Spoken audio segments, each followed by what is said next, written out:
Hi everyone, it's me Ben and welcome to this Entertainment Zone special. I am finally here for my top 10 movies of 2012. 2012 was an amazing year for film. And I've got to say, this is the third time now I've done a top 10 film of the year video, and by far it was the hardest list to compile. I've seen a lot of films in 2012 and a lot really stuck out, and there's some films that didn't make the list that I think maybe should it have gone on there, but I've narrowed it down to the 10 I think for me personally it deserved to be on the list. And I want to start by saying as well that the films are based on movies I have seen in 2012, so there's some films that you might expect on there, like Skyfall, which I haven't seen. To be honest, I'm not a Bond fan. That won't be on there because I haven't seen it, and it's also based on films that were released in the UK in 2012, because sometimes we do get films a little later than other people, so just to clear that up. So without further ado, let's begin my countdown of the top 10 films of 2012. At number 10, it is The Hobbit: An Unexpected Journey. This is a film that's been plagued in pre-production, and I think a lot of people were starting to feel that it was never going to see the light of day, but it is finally here, and what a movie it was. You know, Guillermo del Toro was originally going to direct, but it fell back into the safe hands of Peter Jackson, and what a remarkable job he's done. I thoroughly enjoyed the movie, and it was just so nice and refreshing to get back into the world of Middle-earth, even if this time it was in 3D. The casting was excellent. Martin Freeman, Sylvester McCoy, Ian McKellen, to name but a few. As I said in my review, you know, The Hobbit's going to be 3 movies. From where this one left, I don't see how they're going to stretch the remaining story into 2 films, but based on this film alone, it was an excellent first part of the adaptation. You know, the acting, directing was top-notch, and it was a fun story, and the changes and deviations that Jackson made from Tolkien's works seemed to work. And it was a thoroughly enjoyable movie, and I can't wait for part 2, The Desolation of Smaug, coming this December. At number 9, it's Rise of the Guardians by DreamWorks. This movie really impressed me. I went with my little sister who's 8 to see this, and I left thinking, what an excellent movie. You know, in the year that superheroes teamed up in the Avengers, we now had, you know, all the big magical characters coming together.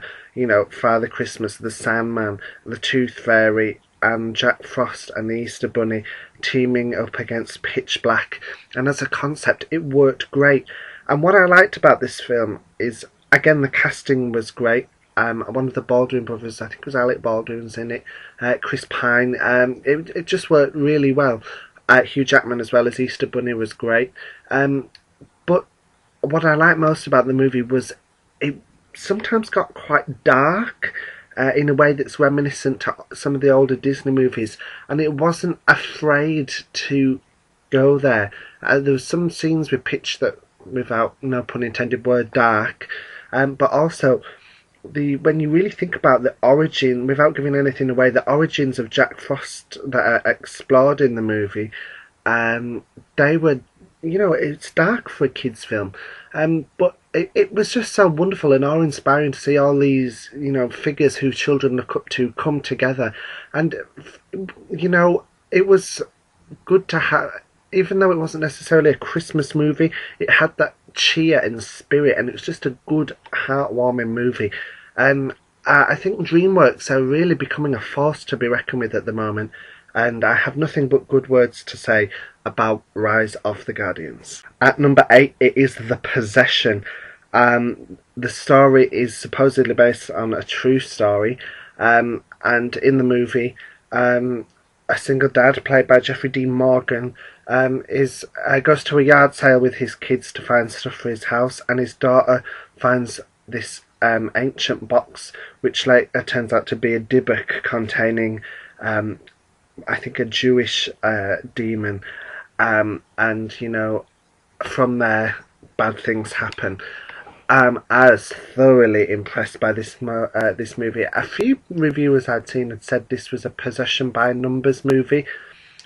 I don't necessarily think that's true. Yes, there are maybe a few cliches in it, but it was executed brilliantly. We didn't go down the Christian mythology. It went into other religions, and the desperation that Jeffrey Dean Morgan's character has to save his daughter was just excellent. It was just, you really felt for the guy, and there were some really good scare moments too, and the ending really kept you on edge in the final showdown with the demon, and even the shocking ending. There's a shock right at the end, and I was just like, whoa. I thought this was a good scary movie, and it was a good take on a possession movie. Maybe the title is generic, but as a film it really worked. And what I also liked is that the family was the characters in the family, the mum, the dad, the children, there were aspects that anyone could relate to. There was a character there that everyone could relate to, and you really bought into these people as a family unit, or a broken family unit, and you cared for them. There was emotional investment in the characters, which is something that a lot of horror films lately don't seem to have. And if you're making a horror film, you want this character. Sometimes you do want to see characters die, but sometimes you really root for them and you hope it's going to work out good, and that was the case with the characters in The Possession. It was a good horror movie. I was very impressed, and if you haven't seen it, I thoroughly recommend it. It's definitely worth checking out. At number 7, it's The Amazing Spider-Man. So we got the news that Spider-Man was going to be rebooted. I think it was only like 5 years or so since Spider-Man 3, and everyone was like, is this a bit too soon? And the answer was no. It was a fantastic, thoroughly well done job. I want to start by with the directing by Mark Webb. Personally, I found the visuals excellent in this movie, and the 3D was utilised well. The casting in this was top notch.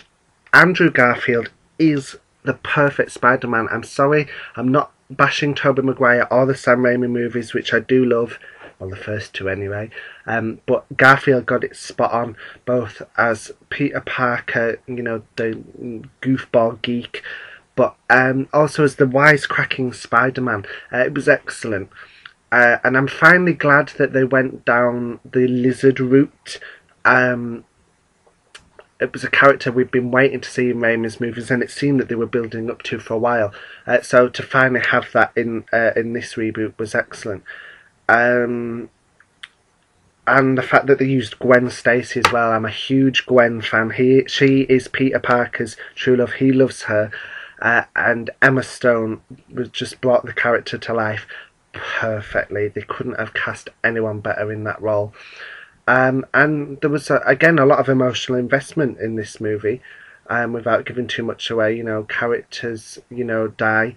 One obvious character death, which isn't a spoiler because everyone knows it in the Spider-Man mythology, was the death of Uncle Ben. Obviously doing a reboot, there was we're going to have to go through that again already. But I actually think the death of Uncle Ben in this movie was more heart-wrenching than in Raimi's movies. Because we got more time with the characters, we had that emotional investment. And I like the mythology that's already being built here.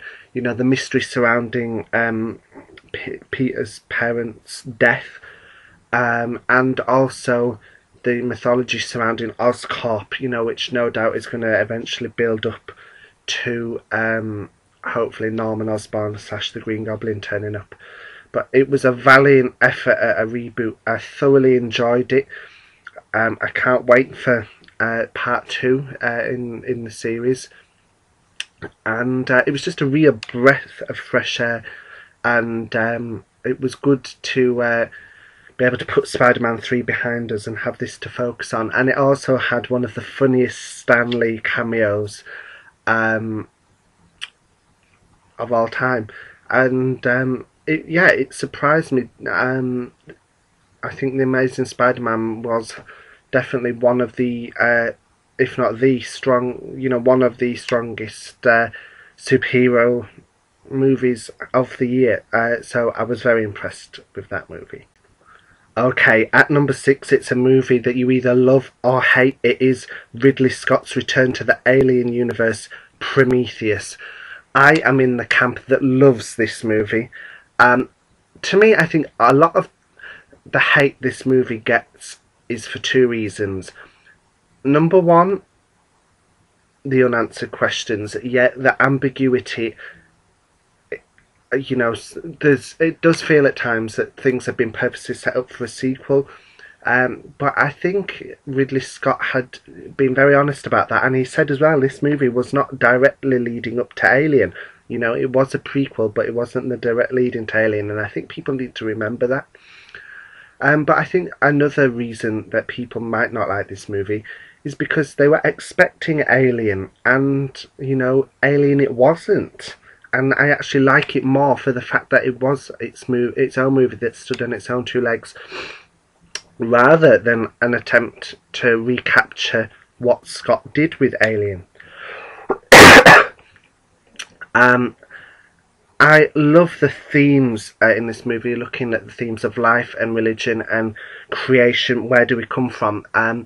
Even though it's done in a sci-fi backdrop, this movie looked at some real deep questions and looked at the psyche of humanity and how we respond to these questions, such as where do we come from, what is the purpose of life.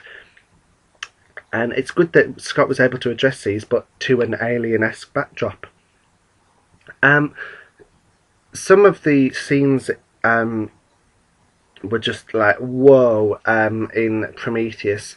And the creatures were cool too, but obviously the ending was just, some people said it was fan bait without giving anything too much away, but I loved it. And I've got to go back to casting. It seems like I'm bringing this up a lot in all of the reasons why I love the movies on this list, but for me the casting was done perfectly in Prometheus. Like, there was no weak link to me at all. Noomi Rapace from The Girl with the Dragon Tattoo was excellent as Elizabeth Shaw. You really bought into her character, as you did with Michael Fassbender's David, the android. He was excellent. He was really chilling and a thoroughly enjoyable character. He had an amazing screen presence. As did Charlize Theron as Meredith Vickers.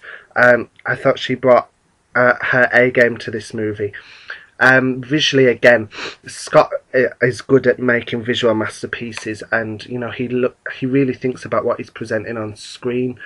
The 3D, when done right in this movie, was excellent. Sometimes it wasn't so good, but then again, it's a dark movie. But in general, Scott is a fantastic director, and I loved the work he did. I know people have issues with the script, as I said, unanswered questions, but I think it was always set up for a sequel, which we are going to get. And I can't wait to see how the story of Shaw and the engineers or space jockeys, whatever you want to call them, progresses, and if there is any eventual lead into Alien. It's something that I can't wait to explore further. It's mid-list on here. It made number 6, this movie, and I think that's ample, and I think it also reflects the fact that people are divided on this film. But, people slated Blade Runner at the time, and look at it now, it's a cult classic. And I think the fact that Prometheus still has people talking today, months and months and months after its release, proves it's a good movie, because it's still got people talking.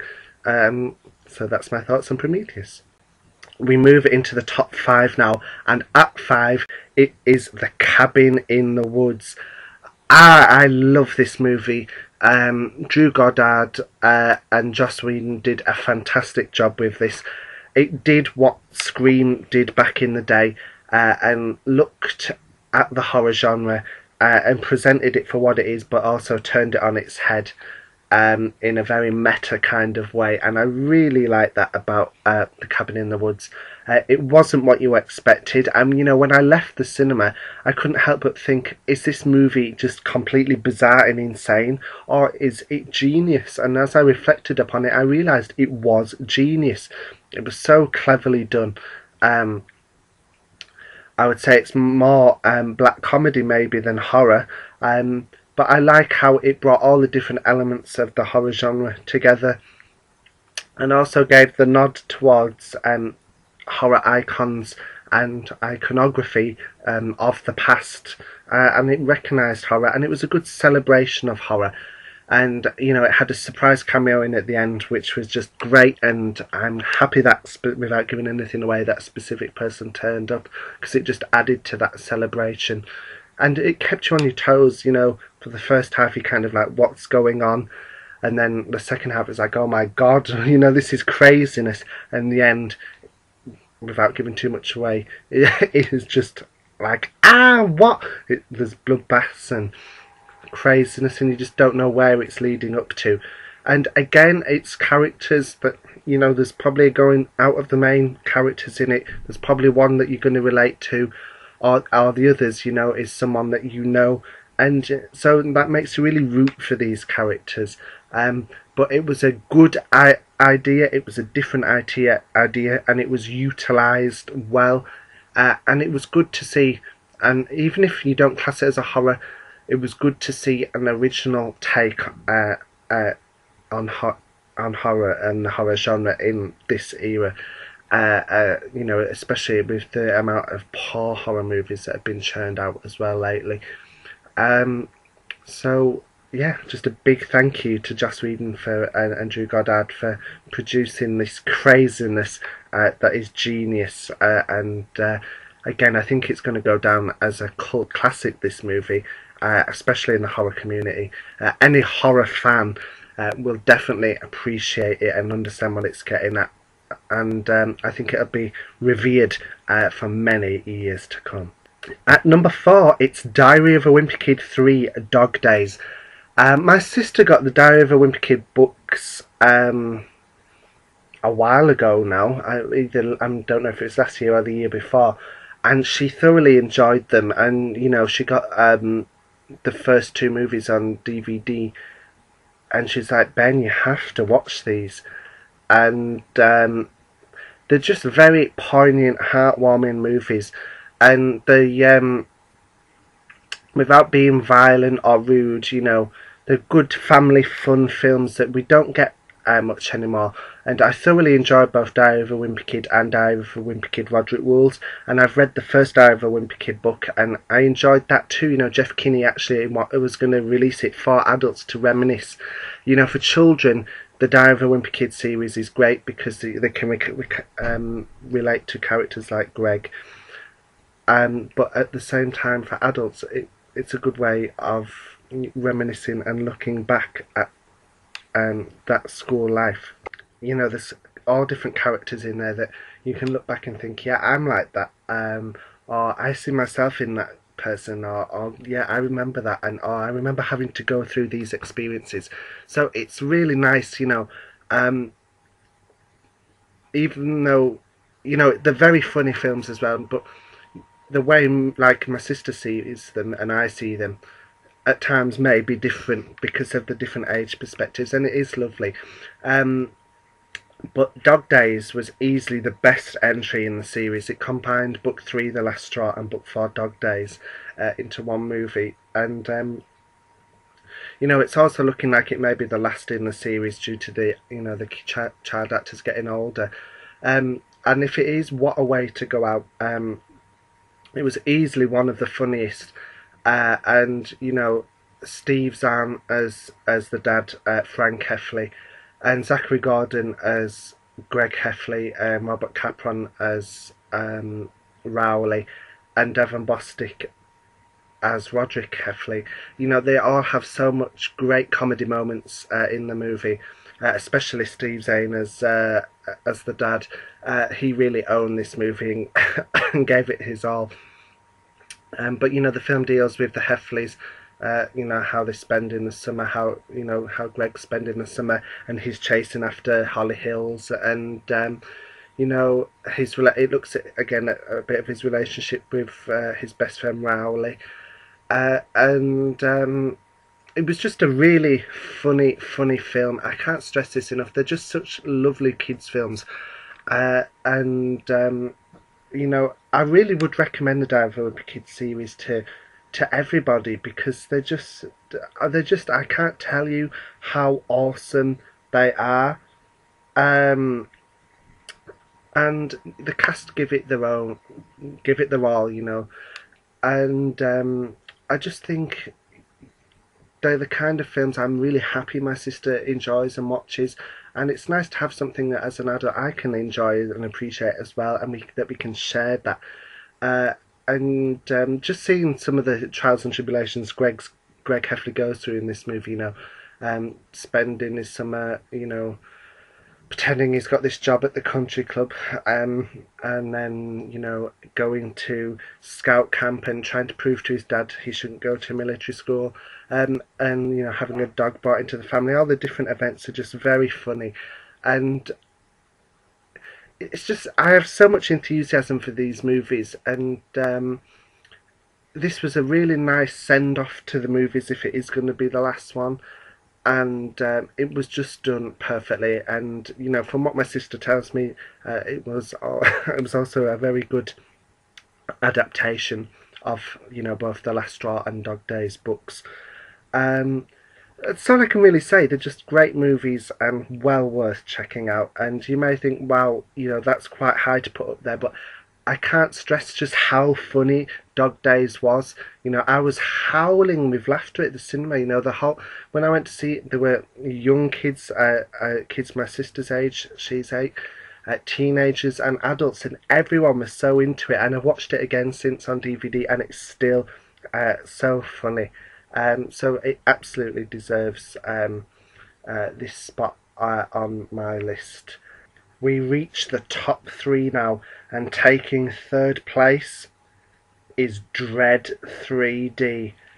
Oh boy, oh boy, oh boy. What an excellent movie this was, you know. I was thinking about this movie for ages after it got released, and I couldn't wait to be able to own it on 3D Blu-ray. And you know, it came the other week, and boy, am I so glad to own it. What an excellent movie. And you know, it is Dread how Dread should always have been done, and we can forget about that terrible Sylvester Stallone attempt at Dread.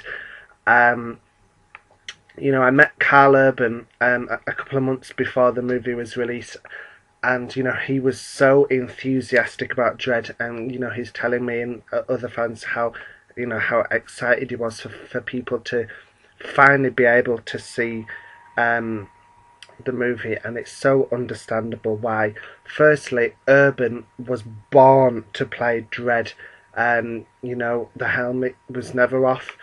He played it, you know, to only have his mouth to convey emotion is a tough job. He did it really well, and he had the character of Dread down to a T. The storyline was excellent. You know, it's about him and a psychic trainee cop being stuck in the Peach Trees tower block of apartments, which is overrun by gangs, specifically a gang led by Mama, played by Lena Headey, I think. And she was excellent in her role too. What a great villain she was. But the movie is very violent, but it's done so well. It's not just violent for the sake of violence. You know, it's done. I just can't stress how good it was, and you know, visually, all the explosions, the fighting, it was done really well. The film utilised 3D so incredibly well as well. Most notably, when characters on the slow-mo drug, you know, that makes the perception of everything slow right down. The 3D on that was just out of this world, and it really made you feel like you were on this slow-mo drug. Um, you really bought into the relationship between Dredd and his sidekick, and you really were rooting for them to take Mama and the gang down. Um, it wasn't shying away from what Dredd has been in the comic books either. It is violent, it is tough talking, and it was a very, very good adaptation. And it just really kept you on the edge of your seat the whole way through, as a good action thriller movie should. I'm not always big on action movies, but this did it perfectly. I've heard it's very similar to The Raid. I haven't seen that to comment on that. But if The Raid is anything like Dredd, then I'm sure that's a great movie. Dredd, for me, is one of the best comic book adaptations we've had in years. And, undoubtedly, it's probably introduced a lot of new people to the 2000 AD universe, and to Dredd, and hopefully brought in a lot of new fans. I don't think the budget for Dredd was massive, and I know in the USA it didn't do terribly well, but here in Europe and the rest of the world it did, and I know in the UK it was massive. So I just hope they do take a chance to expand on Dredd. I also believe it was filmed, I think, in South Africa, and they couldn't have got a more picturesque place to film the bleak futuristic world of Dredd, and the peach trees, apartment buildings, and it was just done phenomenally well. So that's all I can really say about Dredd.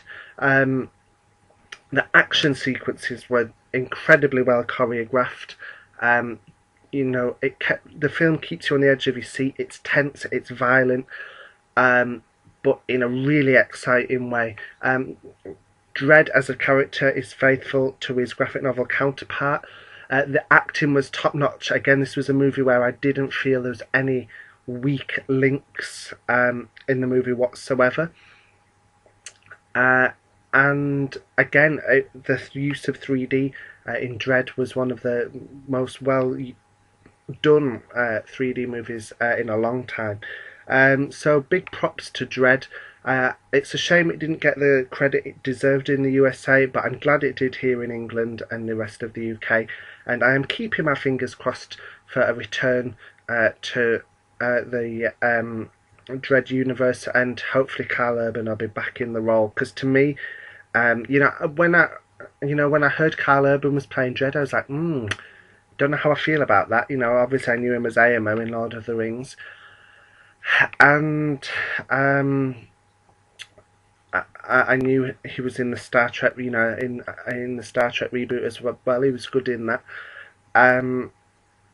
but I didn't know if he was going to be Dredd. But now I can say Dredd is the role he was born to play, and having met Urban, I can see now why he was so enthusiastic about the movie. If you haven't seen Dredd and you're wondering what all the fuss is about, then perhaps you should check this movie out. It's definitely one of my top recommendations of 2012. We reach the top two now, and at second place it's The Avengers, or as it's known over here in the UK, Avengers Assemble. All year I'd been saying that this was my film of the year, until I recently watched a film from 2012 on Blu-ray that I hadn't seen at the cinema, and I thought, you know what, this is actually incredible, and this is the top movie. But before that, Avengers had the top spot. To me, this is the godfather of superhero movies. When it was first announced that they were going to make an Avengers movie, everyone was in shock and awe. Would it be possible? Would all these big name stars be able to share the screen? And is each character going to get enough time to shine? And the answer is yes. Joss Whedon did an amazing job on this movie.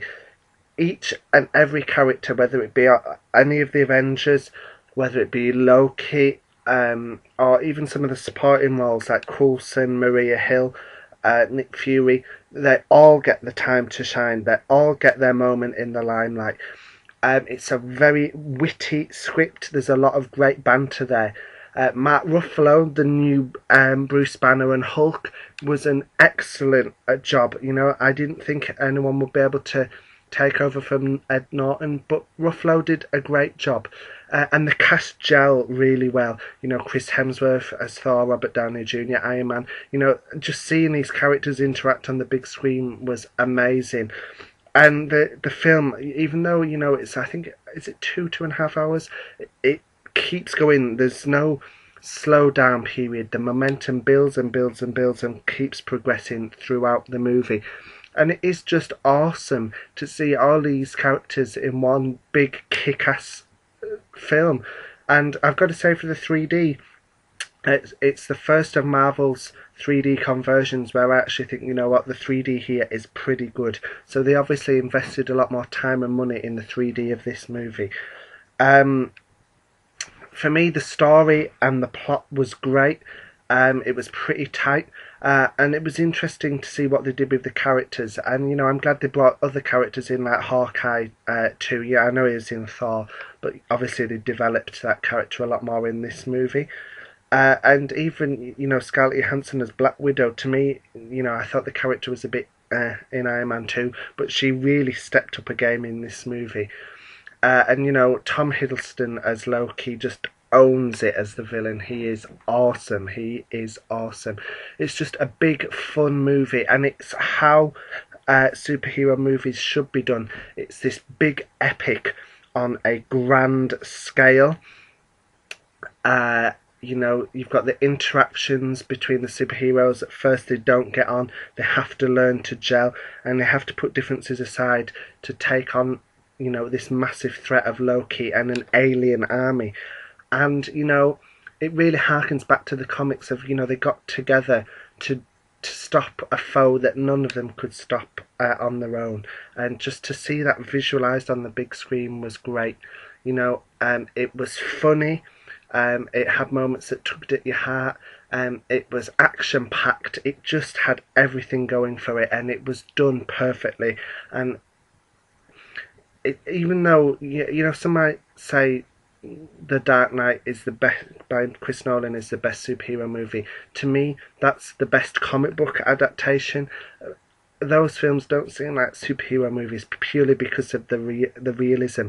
But in terms of the grandeur of most superhero movies, say Spider-Man, X-Men, whatever, the Avengers now, to me, is what they have to look up to.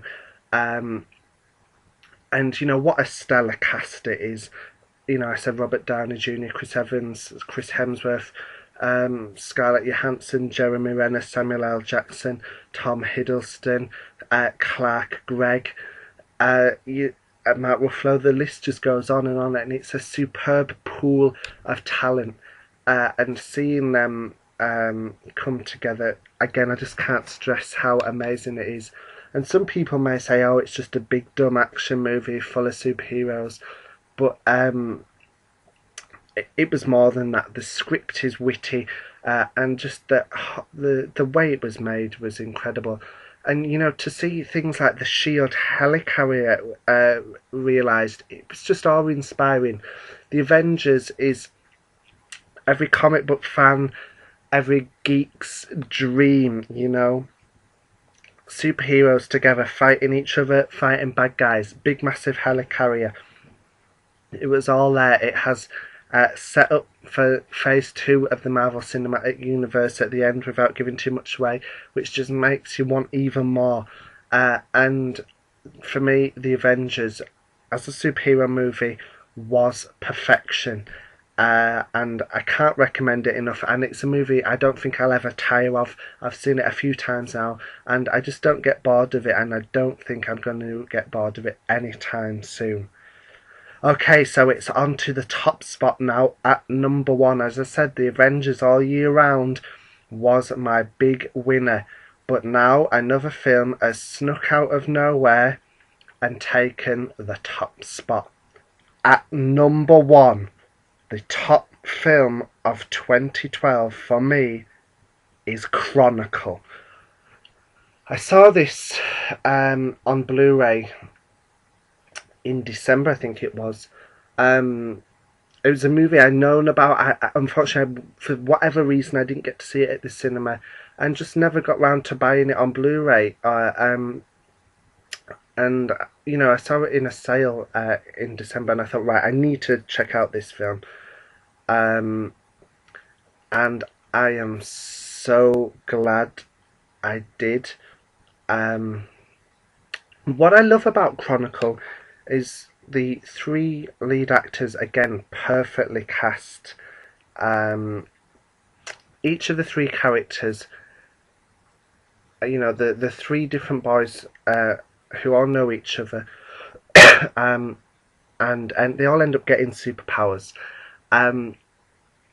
But they all have very distinct personalities. There's Dane DeHaan as Andrew, who's a bit of a geek, a loner, an outsider. There's his cousin Matt, played by Alex Russell, who's a bit of your average Joe, people like him, but he's just an everyday normal guy. And then there's Steve, Alex's good friend, played by Michael B. Jordan, and Steve is really Mr. Popular. Everyone likes Steve, everyone wants to be at his parties, everyone wants to be his friends. And so for the viewer at home, you are bound to relate to one of them. Most people will probably be a Matt.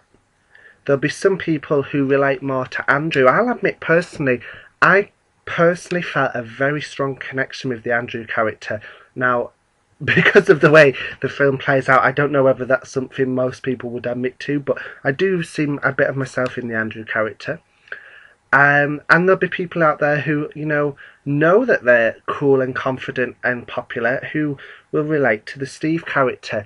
But they are good depictions of these everyday teens, and you're bound to relate to one of them. And the film is all through found footage, which again helps to make it more personal. And it's a good reason for the found footage as well. At first it's a bit like, Andrew just decides to start recording everything. But, when the kids get at the party, get these superpowers, these three, obviously they are going to document it for themselves, and so it makes sense why it's found footage.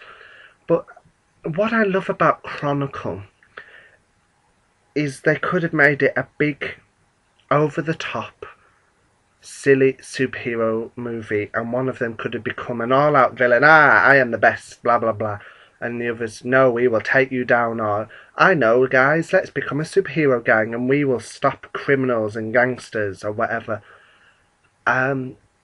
But it didn't go down that route. It was a very character-driven movie rather than story. Even though there's a very good story to it, it's the characters that drive the plot forward, because the film deals with how your life would change having these powers. How would it change your look at yourself, your outlook, your self-esteem? How would it change the way others look at you? Knowing what you are capable of, where are the boundaries now with these powers? When can you cross the line? When is it unclear where the line is to cross? And these are the themes of Chronicle. And it goes back to two age-old sayings. One is the Spider-Man saying of, with great power comes great responsibility. And the other is, absolute power corrupts absolutely.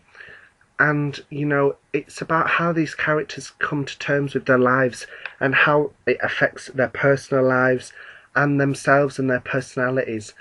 And most importantly, there's a friendship that maybe wasn't necessarily there. The characters admit, they probably all wouldn't have been around together. But the fact that they have this secret that no one else has brings them together and forms this bond. But then how does their powers affect that bond and the friendship between them? And I just found this a very, very compelling storyline, because it gets very dark as well. And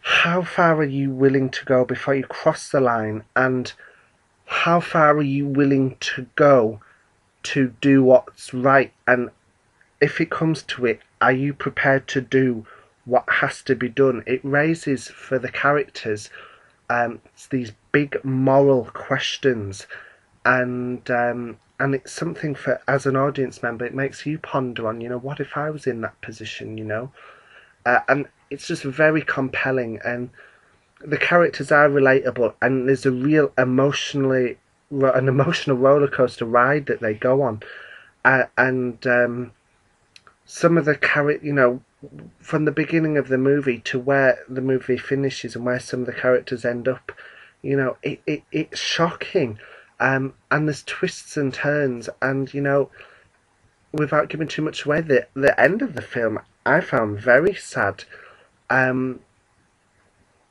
But the film leaves you with this sense of hope, yet at the same time.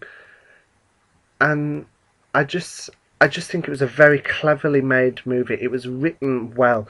The found footage makes it more personal and raw, and the visual effects are fantastic. As is the direction, because the characters all have telekinesis. And so the camera's often just floating around, and there's just these cool shots that you're getting, and it's just excellent. The director, I think his name's Josh Trank. Yeah, Josh Trank. He's just done a visually amazing job, and the actors, especially Dane DeHaan as Andrew, I'm sorry, he stole the show. He was excellent. They just brought that all to the game. And Max Landis, who wrote the screenplay, he just got it spot on, and he really got into the mindset of these kids. And I'm not sure if this movie was also, like Dread, filmed in South Africa. I have a feeling it was. It's set in Vancouver, but I think it was filmed in South Africa. And it was wherever it was, it definitely wasn't filmed in Vancouver, but it doubled up perfectly. To me, this movie just got everything right. It was a cool idea, a cool concept.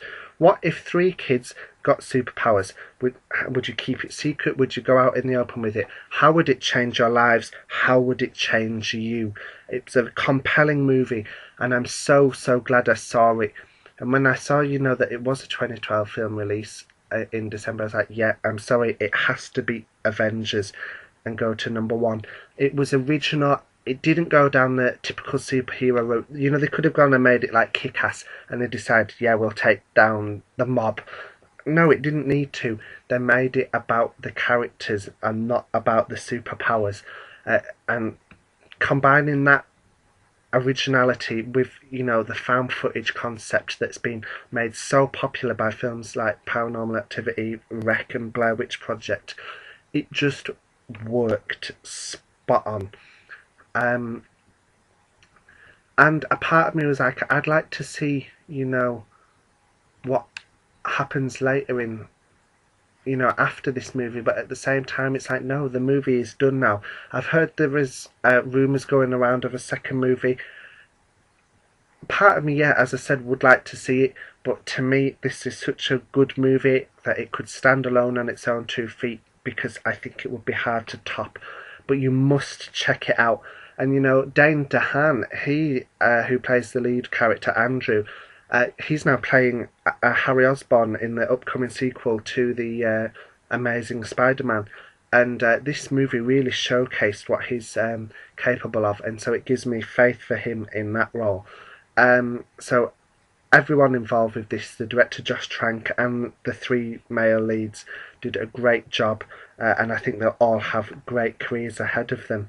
So that is that is my top 10 films of 2012. There may have been films on there that you think, why wasn't that on there? But as I said, it was the hardest job ever narrowing this film list down to 10. You know, it was a great year for films. I'm actually thinking of maybe doing also a video slightly differently of my 2012 disappointments. It'd be interesting to see whether you agree with some of the movies that would make that list. But let me know what you thought of my list. What were your favourite films of 2012? And what was your number one movie? And do you agree? Does Chronicle deserve the top spot or not? I want to hear all your thoughts. Thank you for watching this Entertainment Zone special. And remember, for all the latest movie and TV news and reviews, be sure to subscribe. Thanks for watching, and I'll see you next time.